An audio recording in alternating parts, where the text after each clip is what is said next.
Bakit laging may problema sa pinapadala mo? Delayed, sira, kulang. Na-hold. Mga karaniwang mali. Mali number 1. Tipid sa kahon, ang siste, sira ang laman. Aray mo!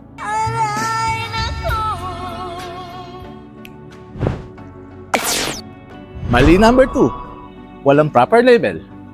Walang malinaw na label, diligaw ang package.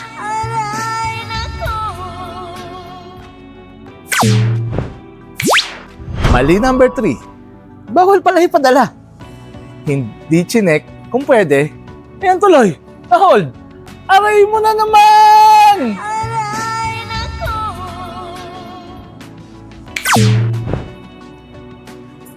Mali number 4.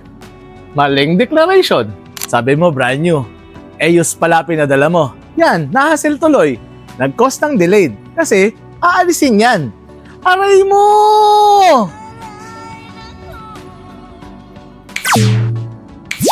Mali number 5. Mali ang piniling cargo. Hindi reliable ang cargo. Yan, delay ang dating. Aray mo! Kung ayaw mo ng puro aray, proper packing, clear labeling, fast and secure handling, smiling customer. Sa Ken Express, sigurado at alaga ang padala mo. From UAE to Pinas, personal or commercial shipments, kami na ang bahala.